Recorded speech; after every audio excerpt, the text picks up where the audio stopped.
दो वर्ड्स, पहला नेवर, दूसरा नथिंग। आज ये दोनों वर्ड्स को हम लोग सीखेंगे कि नेवर का प्रयोग हम लोग कहां पे करेंगे और नथिंग का प्रयोग हम लोग कहां पे करेंगे। देखिए, सबसे पहले हम लोग सीखेंगे नेवर। नेवर जो है ना, वो कहां पे हम लोग यूज करेंगे और इसका अर्थ क्या होता है, क्योंकि बहुत सारे कंफ्यूज हो जाते हैं कि नेवर कहां यूज करें और नथिंग कहां यूज करें।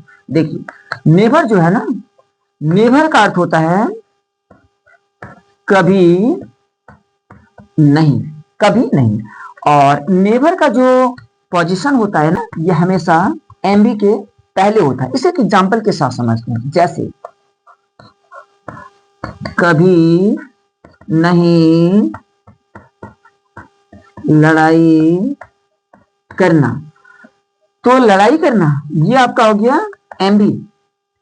तो एमबी के पहले हमेशा नेवर लगाएंगे। क्यों? क्योंकि यहां पे लगा हुआ कभी नहीं। तो सबसे पहले हम लोग लगाएंगे नेवर और इसके बाद लगाएंगे एमबी, लड़ाई करना का फाइट। तो इस तरह से आप नेवर का प्रयोग कर सकते हैं। अब हम लोग दूसरा वर्ड देखेंगे नथिंग। कि नथिंग का प्रयोग हम लोग कहां पे करते हैं। कभी कभी बहुत सारे होते हैं ना कि नेवर की जगह पे नथिंग और नथिंग की जगह नेवर लगा देते हैं, गलत हो जाता है।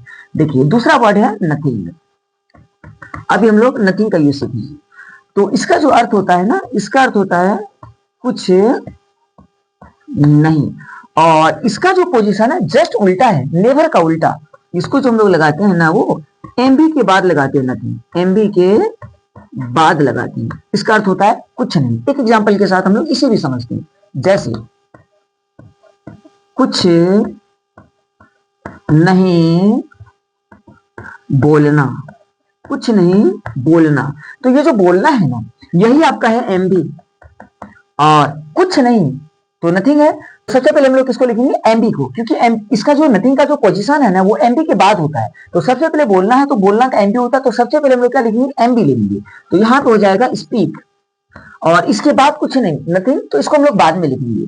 और यदि आप उल्टा करते हैं, बहुत सारे उल्टा करते हैं कि जैसे नथिंग की जगह नेवर, नेवर की जगह नथिंग, तो गलत हो जाता है। इसलिए हमेशा ध्यान में रखेंगे पोजीशन को कि नेवर का जो प्रयोग होता है वो एमबी के पहले और नथिंग का प्रयोग जो होता है वो एमबी के बाद होता है। जैसे कुछ नहीं बोलना तो स्पीक, नथिंग। इस तरह से आप बना सकते हैं।